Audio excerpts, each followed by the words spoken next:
Well, it's a real privilege to get to address this group. I don't have to ask if you have children, because I know you do. You wouldn't be here, right? Let me ask this one question, though. How many of you have children not only at Lipscomb, but back home, still at home? Okay, good, good. I'll try to tailor. Most of my remarks are going to be for the parents of children in college, but I'll lay a little foundation that might help you maybe with your kids back home as well. So some of you students, I see a few students here, so you girls, and maybe some guys too, you're going to get some inside information. You can hold your parents accountable for everything I tell them, okay? So this is going to be fun for you. I always like to know who's speaking to me, so I run through a couple. I'll give you some pictures here of my family. That's my daughter, who's a missionary in India, and that young man there was Hindu when she met him, and he was the first convert that we had of our Outback Weekend, which is our program we do in India, and wouldn't you know, he became my son-in-law last December. So amazing story of conversion there. Next one would be my son, who's a businessman in Birmingham, and his lovely wife from Orlando, and they just had our first grandchild, which is my favorite picture. Next one. Isn't she great? That's little Ellie.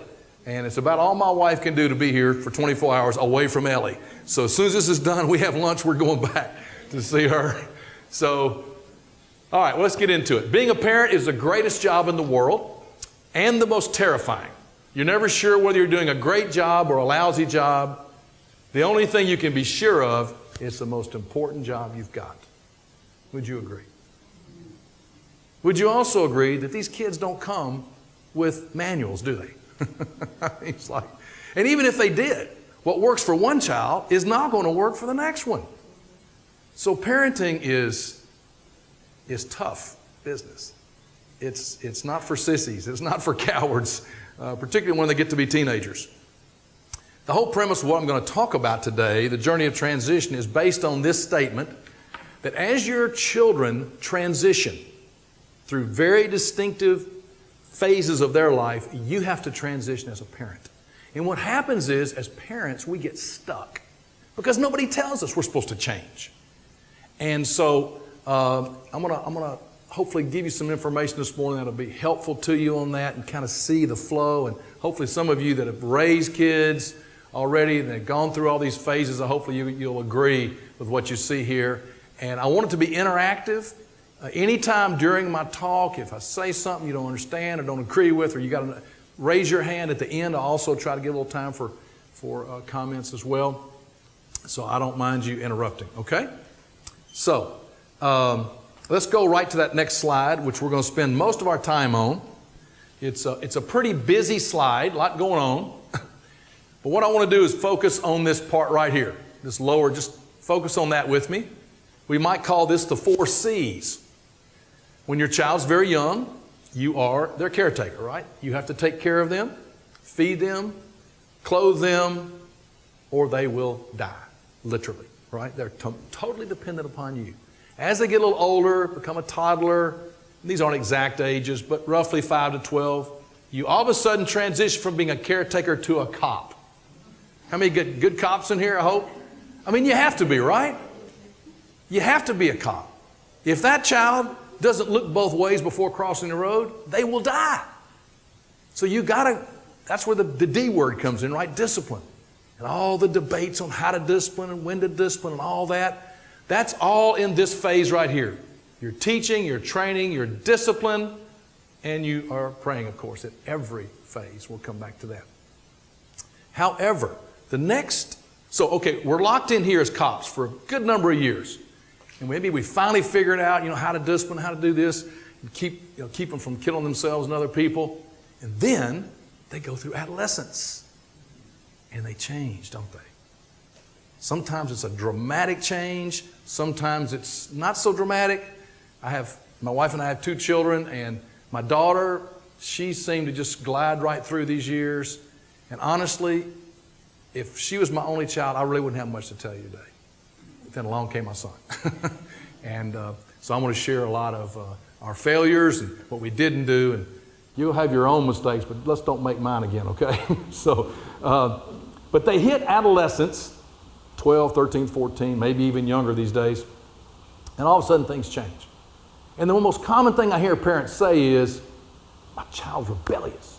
I think they're one of those strong-willed children that Dobson has written about, you know. Well, they might be. But before you get too upset with your child, realize that they've changed because God is the one that put those chemicals, those hormones in their bodies. Okay? He wants them to grow up. They're not supposed to be under your care as children forever, right? Your goal as a parent, after all, is to release them one day, right? Into independence from you, but hopefully never from God, right? And that's these umbrellas at the top. That's your goal, is to release them from dependency upon you to where they become dependent on God. So, they become a teenager, things begin to change, and God releases these chemicals, and all of a sudden we got a little different creature to deal with than we used to, right? The things that have worked up to this age don't work anymore. And the reason is you've got this child, well, you hate to say child, we call them teenagers, right? That's half adult and half child. I mean, it's the weirdest thing. If you go back about 150 years ago, the word teenager was not even used in our vocabulary. You were a child and you were an adult. When the changes came over and your body started changing and all that, you were an adult. That's why a couple hundred years ago it wasn't uncommon for girls and guys to get married at 15, 16 years old. They're ready to go. We didn't put them in this no man's land called teenagehood where they just have no responsibilities and all this freedom and a lot of trouble, right? Results.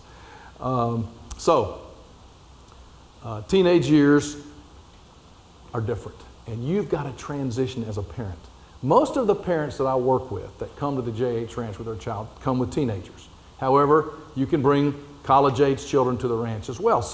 But because so many of them have teenagers, we camp on this right here. The cop to coach transition is a big deal for a parent. You've got to quit being a cop and start being a coach. And if you think about those two illustrations, there's a lot of difference, isn't there? One thing about a coach does not play the game, does he? Or she. The coach is on the sidelines. They give instructions. Now go out there and play the game. They come back all beat up. Oh, it didn't work. Well, let's try something else, you know? Your job is to encourage and to coach them. You notice on the roll, we don't say discipline here. Discipline's not in there. That's supposed to take place here. That's not your primary role anymore as a coach. Yes, you are teaching. And in some of my slides, I have model is actually emphasized in bold. Because guess what? Now, as teenagers and older, your children are going to watch what you do and how you act a whole lot more than what you tell them. I don't know about you, but ever since my kids were teenagers, and they're now 31 and 27, when I would go to say something to them, and even now sometimes, I go, Dad, I got that. Even before I finish the sentence, right? That you've told them so many times. They don't need you to continue to beat them over the head with the same old thing. They say, let me handle it, Dad, let me handle it. And there's a gradual process. It's a transition where we're releasing them to become adults and make their own decisions. And parents, it means we got to back off a little bit. It's tough. So, teach, model, encourage, and again, pray.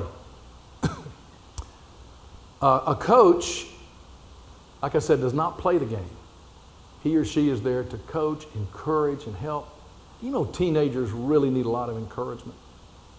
Now, they don't act like they do. You know, I asked kids one time that we have, 300 kids come at once to our leadership programs, and I'll get all the kids together and I'll say, why are y'all mad all the time? Like, well, you got a mad face on all the time. And you know the most common answer is? My parents are asking me to live by a set of standards they're not living by. Ouch. They can see right through us. They can see right through us. They're smart now. Back over here, in this stage, you can tell them, do what I say, but not necessarily what I do, and they'll buy that. Not anymore. When they become teenagers, that doesn't work anymore. They're interested in, are you living what you're telling them? They're looking for a model. And this is what happens when someone comes to JH Ranch with their child. They typically, they're there to get little Johnny or Susie straightened out. Oh, you got a place to straighten out my teenager? I'm coming. And within about 24 hours, the dads particularly, and the moms too, realized, I'm the problem here. I'm the problem, not them. They're really fairly normal. I'm the one that does not know how to parent this teenager. I've been comping them too much. I need to become a coach. Let me tell you how this worked out with my son. I took him to the J.H. Ranch long before I worked there, and he was 14.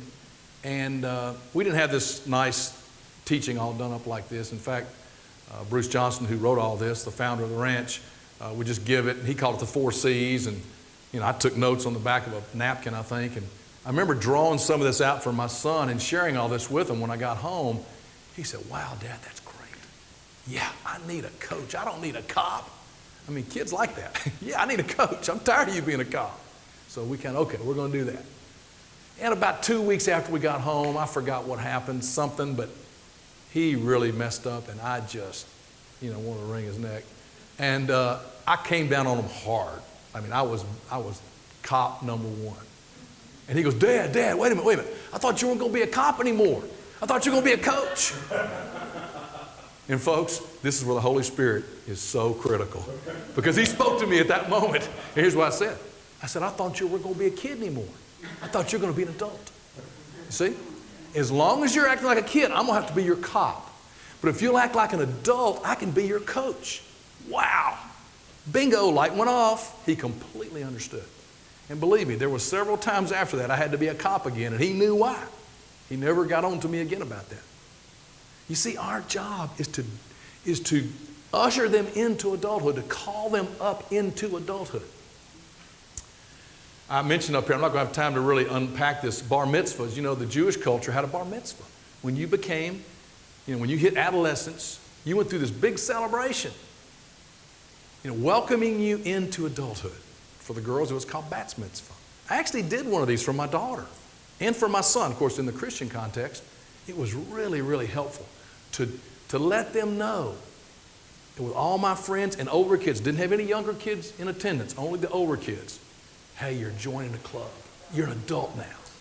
It was his 14th birthday, and my daughter, I think, did it on her 13th. And it was really a lot of fun.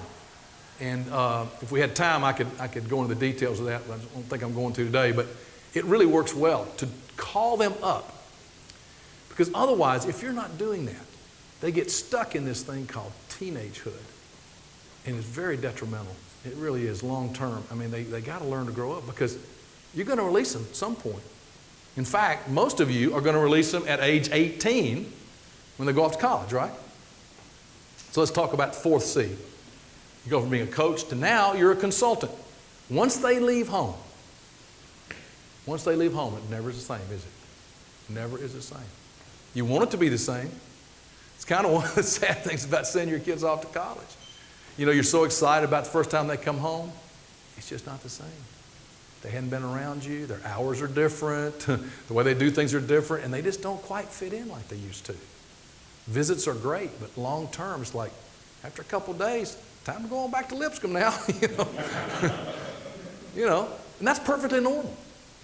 At this stage, once they're not under your roof anymore, then you need to shift. Again, it's a transition. This doesn't happen the day they go to college, just like this transition doesn't happen the day they become an adolescent. It's over a period of months and years. You begin to transition from being a coach now to a consultant. Now, you know what a consultant is, right? A consultant has to be invited in, right? A coach doesn't. A coach can jump in there anytime he wants, and a cop can really do anything they want.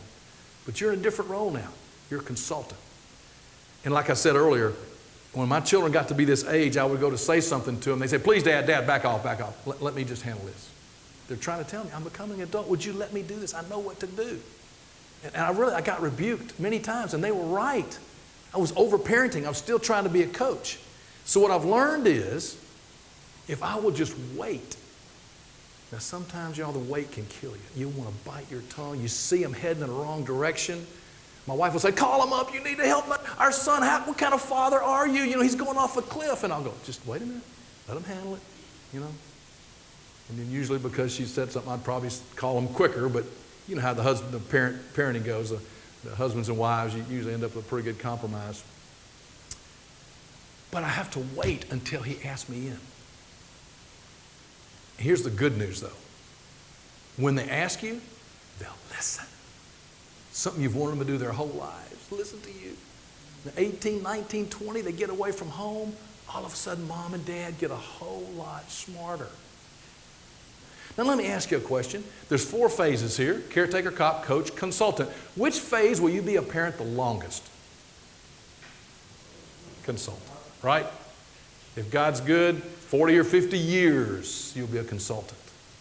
But here's what happens. The enemy, who's always against us, right? He's always trying to tear up the family, tear up parent-child relationships.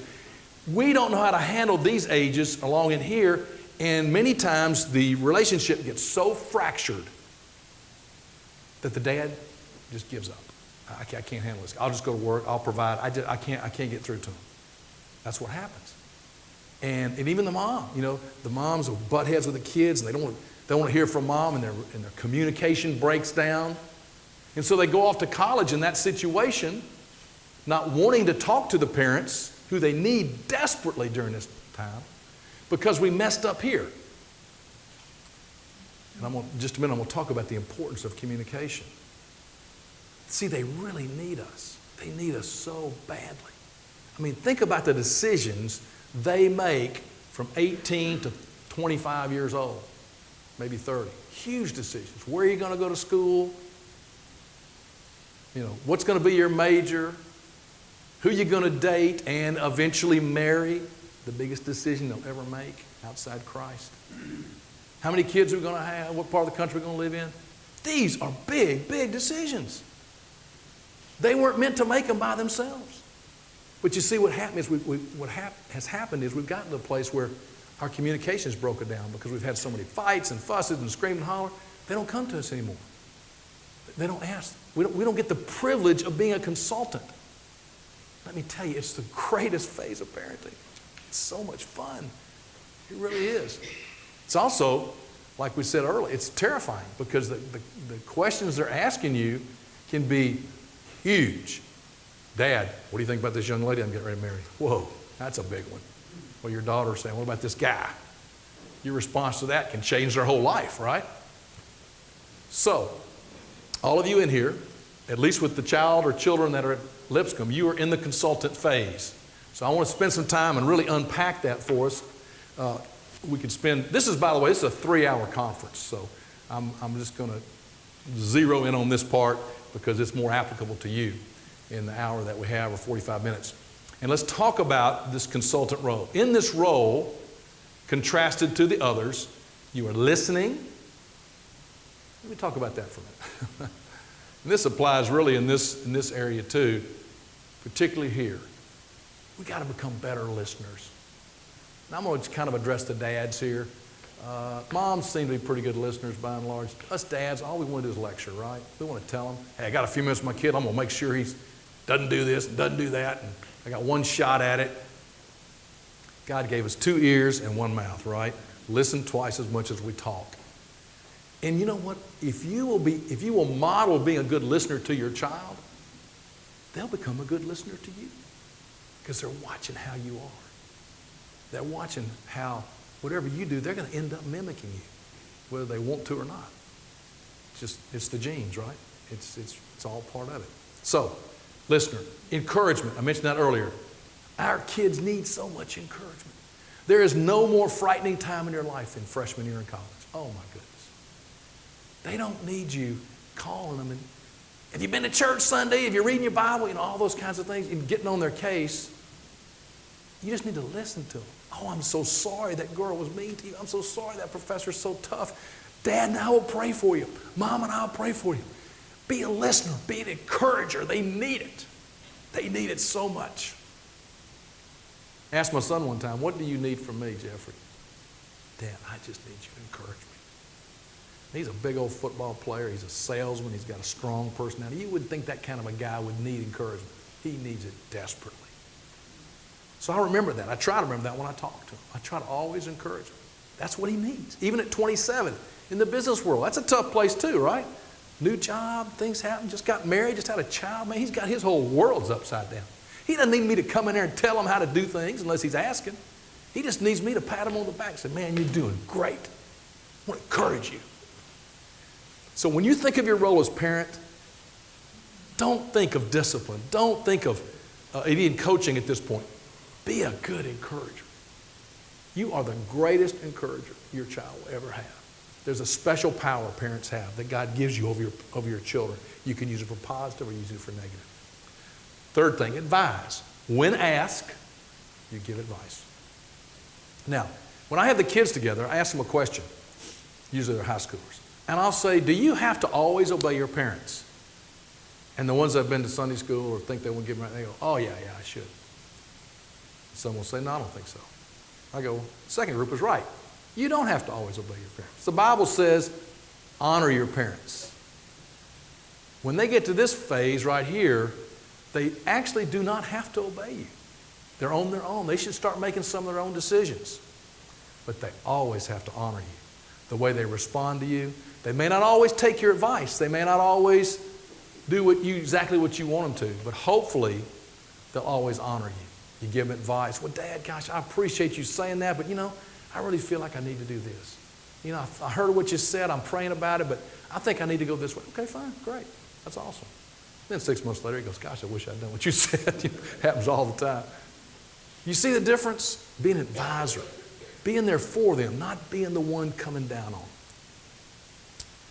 And then, of course, prayer. And I want to hit on that before we leave. A few stats. Going back to my accounting days, I like numbers. 68% of college students, this came out of a published report, 68% of college students will go back home after college seeking financial assistance. That's over 2/3. We ain't doing a very good job. I don't know if you blame the schools for that, the parents for that, or what. That's not what it's supposed to be like, right? College is expensive. I told my son, we're doing this one time. We're going to go through this, and that's it. We ain't doing a redo. If we do, you're going to be on your own. And I remember his last semester of college, he went to Sanford's where he ended up graduating, and we were living just 10 minutes from campus, so he hardly ever was in the dorm. He was usually at the house with us. Things were a little better there at the house than the dorm. And but as he was nearing graduation, he graduated in December, I came to him in about October. I said, now, son, January, I tried to be as nice as I could, but, remember we've been talking about this now for 3 or 4 years, because he seemed really comfortable in the house. He didn't look like he was going anywhere, And so we had a little talk, and he said, yeah, I know, Dad, I know. Of course, I'll take care of that. A month later, I said, well, how's it going? Well, I'm going to do something. Don't worry, I'll take care of it. January, I'm out of there, Dad. Christmas, Dad, could I like 1 week? I said, okay, I'm going to give you a week. You need to get on, you need to grow up. So you know what he did? Because first of all, he loved the free rent. He went to one of my friends and moved in with them where he got free rent.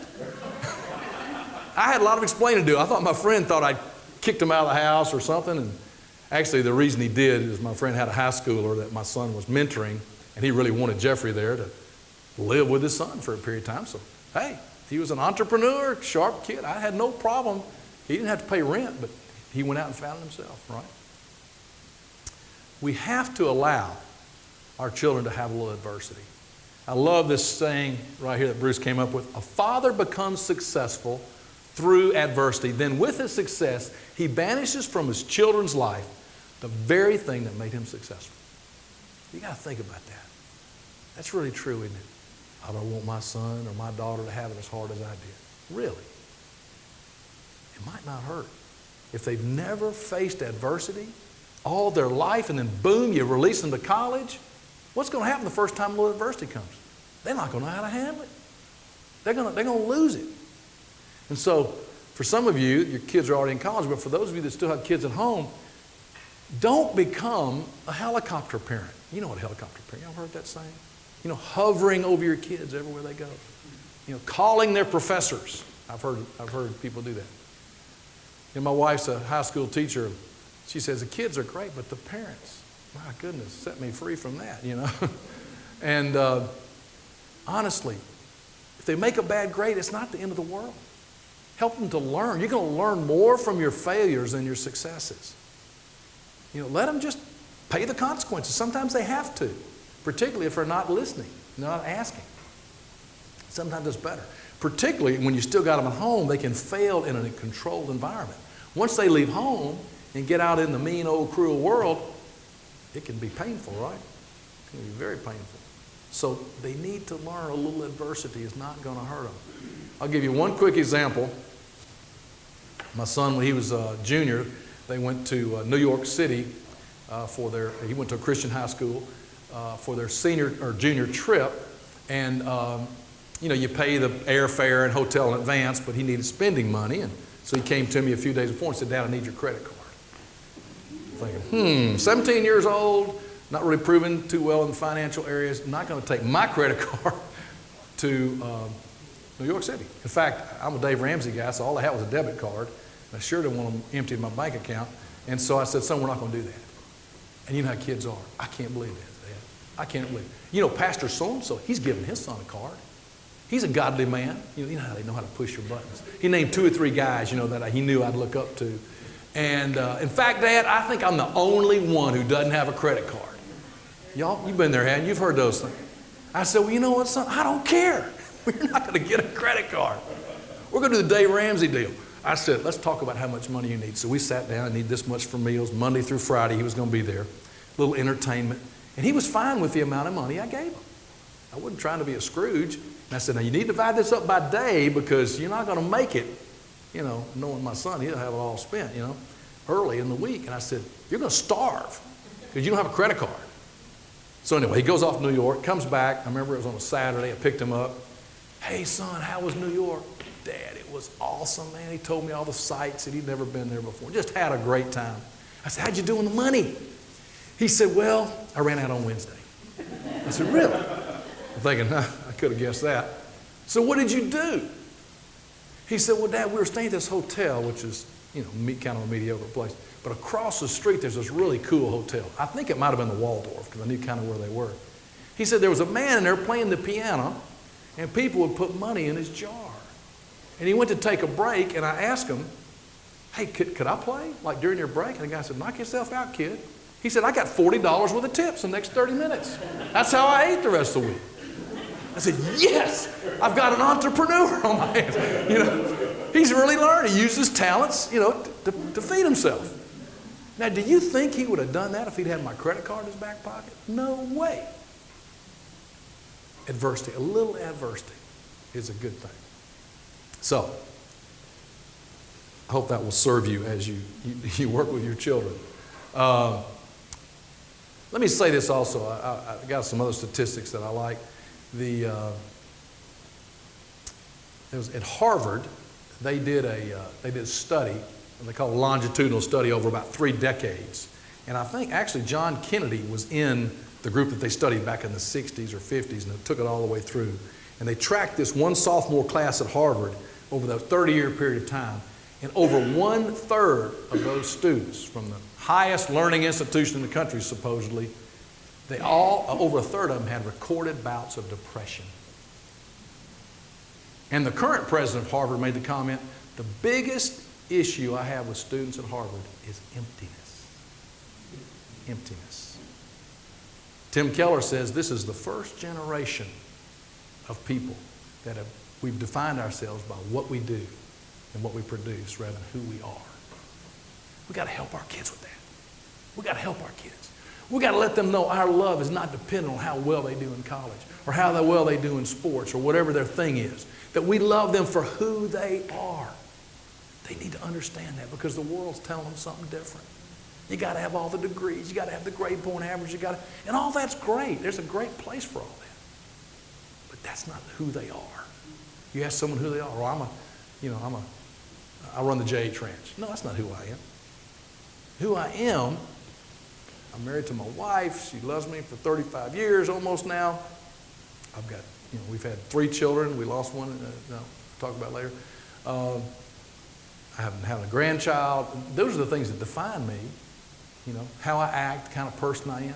That's who we are. We need to help our kids with that. These are the values they need to hear from us, along with get your grades, stay in school, and all those kinds of things. Because performance-based parenting is not real good, as you may know. It can produce. Let me tell you the worst thing it does for you. The way a child relates to you as parents, particularly the father, is the way they're going to relate to God. If you're a performance-oriented parent, they're going to see God that way. They're going to think they have to earn their way to God. And we know that's not true. Your child needs to understand unconditional love. From you first, then they'll understand that's the way God loves them. You know, I tell my kids, there's not one thing you can do to make God love you any more than He loves you right now. I mean, after all, it says while we were yet sinners, He died for us. He wasn't waiting for us to get better, right? There's not one thing you can do to make Him love you any more or any less than He does right now. He loves you because He wants to. It's His nature. Our children need that in their lives. You see how it can become so performance-oriented? So I told my son that one time, and something came up, and I had to punish him for something, or he had to face some consequences. And he said, "Dad, you Mom, you just don't love me." I said, "Oh, wait a minute, son. Oh, yes, we do too. We love you." If I'd have been thinking, I'd have quoted Hebrews to him, you know, God chastens those He loves or disciplines those He loves. I said, "Son, we love you, but right now you're not in our favor." And I said, "Let me give you some advice. If you get back in your mom's favor, she can be your greatest ally. But if you're out of her favor, whew, and she still loves you. That's why we are with God. If we get out of His will, obviously we have some consequences. Doesn't mean He stopped loving us. So we need to help our children understand the difference in that. That's very important that they get that, especially before they leave home, and even if they've already left home, to go back and reinforce that. Okay, so they're off at college. You're an advisor. You're a consultant. You're not a coach anymore or a cop. I'm going to mention two things I think that are critical. I'm going to mention one first, and that is the most important thing you can do as a parent. And let me back up and talk about the Jewish definition of parent is teacher. In our economy, in our culture, I think if I ask you, what is your job as a parent, a lot of you would say, provider. We're supposed to provide. And I understand what the Bible says. You know, you're supposed to provide, or you're worse than infidel. But really, I mean, it says with food and clothing, be content, right? So, I mean, beyond that, it's just a plus, right? So if they're eating and they got clothes, you've done your job, Dad. You don't need to keep working two jobs and neglect your duty as a father or a mother, okay? But the Jewish definition was teacher, and there was three things that every parent was supposed to teach their children if you want to be successful as a parent. And it doesn't have anything to do with consumer and provider. Number one was to teach them to worship God in the home, what it looks like to worship God. Notice, in the home. Doesn't mean you drop them off at church. How are you worshiping God in the home? I don't mean you sing hymns necessarily. You might if you're a musical family. But is God exalted in your home? Do they see you going to God with every issue of your life? The second one is Proverbs 22:6. I'm going to give you a new slant on that. Raise up a child in the way he should go. When he gets old, he'll not depart. In the Hebrew, it's actually it's in the margin of my Bible, that phrase, when he is old, raise up a child in the way he should go, that phrase actually means raise up a child according to their bent. What does that mean? Bent is what they're good at. Who knows better than mom and dad as to what a child's good at? I didn't have that. I had at least 5 different majors in college. I can't believe I got out in 4 years. I mean, I jumped around. I didn't know what I was going to do with my life. And how many kids go through that? Now, that doesn't mean, you overbear and you say you got to do this or got to do that. But I remember my son went to college. He said, "Dad, what do you think I ought to major in? What do you think I ought to go after?" I said, "Son, I don't know," right off, because he kind of hit me with it. I said, "You ought to probably be in sales. I mean, you're a real fast talker. You're great with your mouth. You ought to be in sales. You can make a lot of money in sales." I said, "By the way, that's the gift of an evangelist. If you want to use it in the business world, you'll be a great salesman. But one day, God wants you to use it in His kingdom. The gift of persuasion." Paul persuaded people for the gospel. So I wanted to give him the spiritual calling as well. Well, that's what he did. He went through college. Actually, his first year, I went to visit him. He would start out at Clemson. I said, well, son, it's during his freshman year. I said, have you learned anything yet? Business school there at Clemson? He said, oh, Dad, I got it all figured out. Just like a college freshman, right? Know everything. I said, what's that? He said, Dad, it's not the degrees you earn, it's the hands you shake. I said, that's pretty good. That's pretty good. I know a lot of businessmen who need to hear that. I said, you're still going to get a degree, but you're on the right track. And guess what? He got out of college, went to work for an internet company. Within 6 months, he was #1 in the whole country in sales. He's changed jobs a couple times since then. Everywhere he goes, he's just a huge success. He's operating according to his bent. Now, my daughter, she's in education. She's like her mom. She's been teaching kids ever since she was a kid. She's always teaching kids all the way up. And she went off to India, and she was admitted to University of Alabama to get her master's in education. And she felt a calling to go to the mission field, so she turned them down. And when she went to India, first thing she did was she got a master's degree in India, going to an Indian university. Can you imagine? Well, she had no idea really why she was doing it other than she felt led to do it. Well, because of that, she's qualified now. She is the headmaster of a whole school in India ever since she was 27 years old. Can you imagine? Big, tall, white girl in a country of little brown people. She's a headmaster. I mean, unbelievable what your kids can do when you give them an opportunity. She's operating according to her bent. If I told my daughter she had to make a living as a salesperson, she would never leave the house. She'd be scared to death. If I put my son in charge of that school, it'd be a mess in about 6 weeks. You see what I'm saying? Helping our kids. That's your job as a parent. And the last thing is, where I'm heading is marriage. Why are over 50% of all marriages, Christian marriages, everyone else, 50% ending in divorce? I think it has a lot to do with the fact that kids are making independent decisions. Now, I would actually go all the way back and say arranged marriages are probably the way to go, but that's not going to fly in this country. But at least let's get involved, parents. At least let's have something to do with that decision. Now, you can't do that if you don't have a good relationship. I wish I had time to explain. When my daughter was 25, she felt like she found the guy. And we were so excited, we wanted to get married. She was still in the United States then. And I tell you, when this guy walked in the door, I already checked him out. I was at the ranch, and she started dating him over the summer, came back, and I even called his pastor. Oh, yeah, he's a great guy. Baseball coach, solid Christian guy, treated my daughter like a princess. He went down the list. He could check everything off. He walked through the front door. My wife and I both saw the same thing, the big word N-O over his head. I don't know why. He never said one word to us. And the more time we spent with him, the worse it got. And the bad thing was we couldn't explain to her why at first. Well, honey, I don't know, Clay just, oh, Daddy, we're going to get married. And oh, man, so this goes on actually the whole thing went on for 2 years. During that time, 3 different times, God spoke to my daughter completely apart from me or her mother and said, break up, and she did. We said, oh, thank the Lord. Then she'd go back to it. Break up again, go back to it.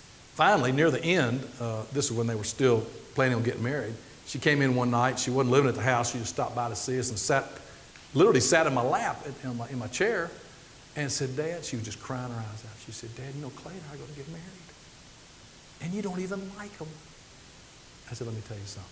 If you decide to marry Clay, I will never say one negative thing about him, and neither will your mom. We'll support you to the hilt. But I still don't think he's the right guy. If you're interested, if you still want to know my opinion, I don't think he's the right guy. Oh, she just left so frustrated because she didn't, she wanted to please us. It bothered her. We didn't like him, but you have to be honest with your children. Well, then they broke up for good, and she knew it wasn't the right guy. And then she had to go all the way across the world to meet a guy who didn't meet any of the criteria. He was Hindu. He was Indian, a completely different culture, another part of the world. This other guy met every criteria, and when God had to take her all the way, 10,000 miles away, to find the perfect guy for her. I've been discipling this guy for 2 years. I know my son-in-law better than anybody knows their son-in-law. I baptized him. I saw him come to Christ. We've been through the whole Bible together. God knew exactly who was the right person for my daughter. It wasn't this guy in Tuscaloosa. It was this guy in Pune, India. You see, it's not logical.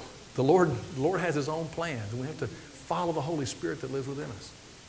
And she would tell you today, if she was standing here, she said, Mom, and we've asked her, she said, Dad, you and Mom never wavered, and that's what I appreciate. You weren't ugly about it, but you're consistent. And she always had that consistent voice that I knew I could go back to. And she said, God was so gracious. I'm so glad I didn't marry this guy, and I'm glad I married Parag instead. So you see how you can be involved as a parent? That's such a critical decision. But it all comes down, you got to be able to communicate. If you're not communicating with your child, there's problems. Every child wants to communicate. 2 things on that, and we're about to wrap up. Are y'all familiar with the love languages?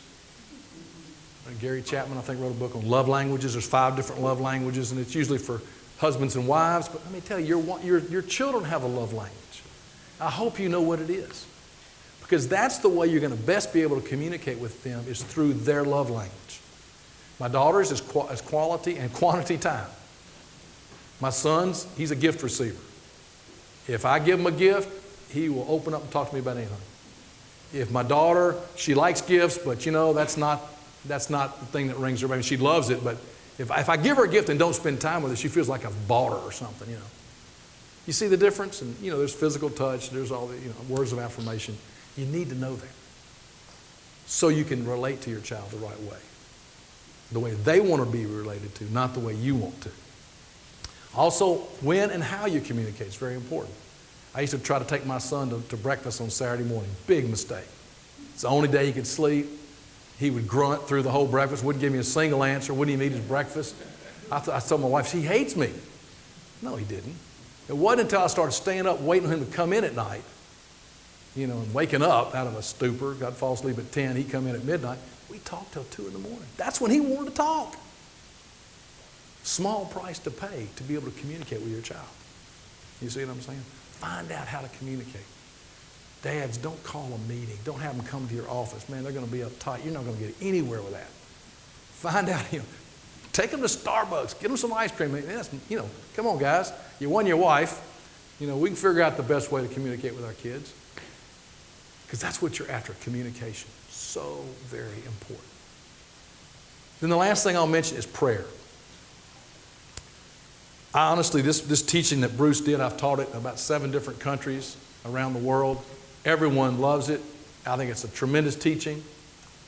But without prayer, it won't do you any good. You can't just start applying principles in your life and see a lot of results. You need God's help in parenting. I think you know that by now. If you've had a teenager, you know it. I'm convinced God gives you teenagers to teach you how to become an intercessor.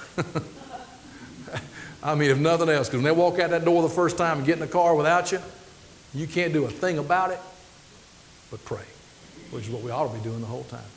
And let me tell you, God will supernaturally empower you as a parent. I can tell you stories about He showed us things about our kids, led us to places, Pray your kid gets caught doing everything. It's the best thing in the world. My son, he just gave up. He said, man, Dad, God just tells y'all everything, doesn't He? Well, I mean, not exactly, but he'd always get caught doing everything. And you got to have that power. You got to have the power of the Holy Spirit through prayer to be a parent.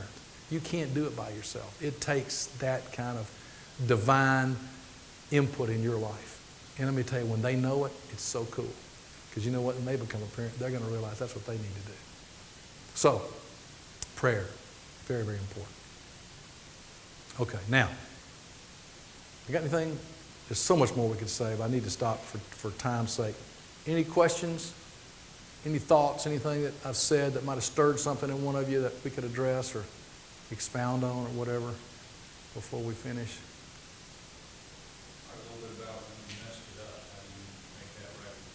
Thank you. And I meant to. Thank you very much, Scott. Sometimes you can hear a teaching on any teaching on parenting and just get under a guilt. Man, I've blown it. I have blown it.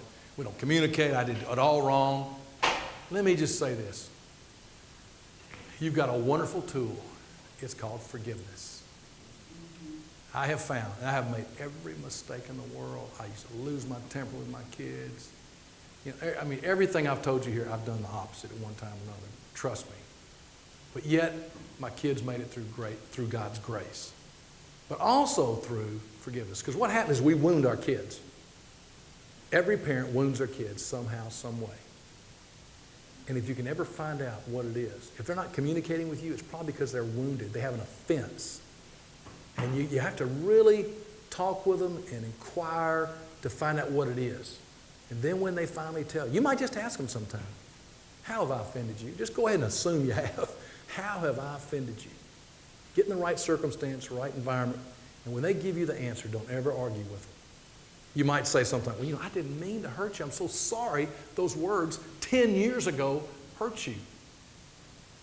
If you'll express sorrow, no, don't argue with it, because their perception is their reality. If you will ask them sincerely, tell them you're sorry, ask them sincerely, ask them, would you please forgive me?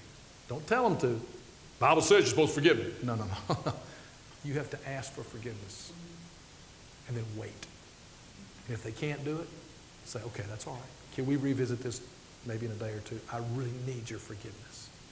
Okay, all right. And come back to it. Here's what I found. When you sincerely humble yourself and go to your child and say you're sorry for the way you said something or lost your temper or whatever it was, and then they end up forgiving you, they forget. It's done. They don't hold it over your head. You got a new start as a parent.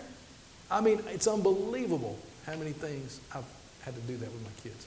And you know, my son, to this day, his greatest strength is he knows how to say he's sorry and ask forgiveness. It's been a huge help in his marriage. He learned it from me and his mom. More me, because I messed up more than she did. So you got it right there. And say, would you please help me? Maybe you share some of this with them. Say, I need to be more of a consultant. Would you help me to be a better consultant to you? And ask your child, what do you need from me? What do you need me to be for you in this circumstance? Rather than just assuming you know. You'd be amazed at the kind of responses you get from your children. Okay, thank you. That was great. I meant to say that. I'm really glad you mentioned that. All right, I want to do this. I want to pray for you. And then as you leave, I got a little 2-minute video. Would you bring that up? I want to show you the JH Ranch. It's really a cool place. You've heard some of the guys talk about it. And it's for any age child.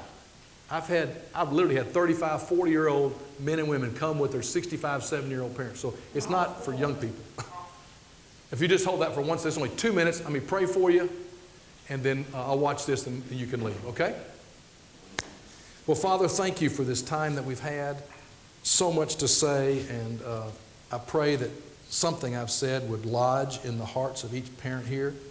I thank you for these parents. They obviously love their children. They wouldn't be here. Lord, I pray that when they leave, that anything that was from you would go into their heart and that they would take action on it. They would not be forgetful hearers, but they'd be effectual doers. And they would see the fruit grow up in their relationship with their children at whatever age they're at. So, Father, give them grace to do your will. We can't do it on our own. We need your help. And give us the ability to humble ourselves when we need to and ask forgiveness. And, Lord, it's all for the sake of seeing our children grow up and become mighty men and women of God. That's our goal. In Jesus' name, amen. This is a fun little 2-minute video. I'll give you just a quick glimpse of what the JH Ranch is about, and then we'll be done. It's